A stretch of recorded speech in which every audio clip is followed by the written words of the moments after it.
par rapport à l'économie circulaire, il y a quand même des freins et des limites. Heu, Moi j'adore cette économie, mais elle est pas simple à mettre en place. Pourquoi?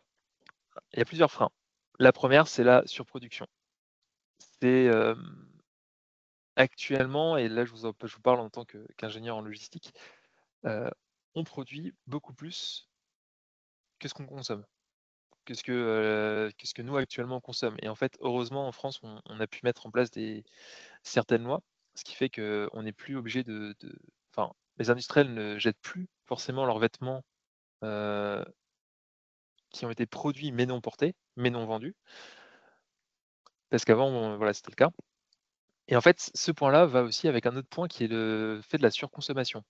Donc actuellement, on a des pertes en production, on va surproduire parce qu'on va se dire: «Tiens, il faut du stock pour, pas être en rupture de stock». Nous, en magasin, on va avoir tendance alors quand je dis nous, hein, je parle à l'échelle mondiale, hein, je vise personne, à surconsommer, à acheter trop et ça, on le voit bien, sur nos déchets alimentaires, par exemple.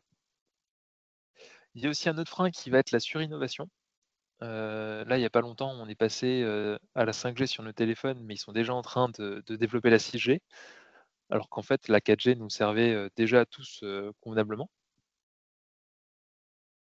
Un autre frein, ça va être la résistance culturelle, hem, parce que si maintenant on utilise des déchets pour refaire d'autres produits, heu ça va pas forcément plaire aux gens. Je prends un exemple, assez bête, mais si maintenant demain je décide de créer un slip en peau de banane, recyclé donc en cuir de peau de banane, je suis pas certain que tout le monde ici voudrait acheter un slip en peau de banane.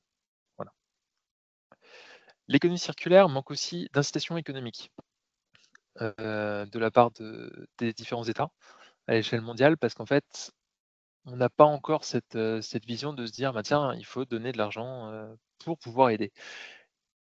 Pour aider les petits producteurs qui sont dans l'économie circulaire et en plus de ce point de vue-là, forcément acheter français fait dans des bonnes conditions ou européen dans des bonnes conditions coûtera forcément plus cher, à l'achat, à l'utilisateur final que, si on achetait, quelque chose qui était fait, en Asie. Et il y a aussi des freins de type réglementaire, hem, parce que par exemple, il y a encore des flous juridiques sur, tout ce qui est réutilisation de l'eau d'un point de vue, usage personnel. Actuellement, on n'a pas forcément le droit de réutiliser de l'eau de pluie pour remettre dans ses toilettes. En tout cas, il y a voilà, il y a pas mal de flou juridiques de ce point de vue-là. L'économie circulaire a aussi des limites et là, on est plus sur des limites, on va dire physiques.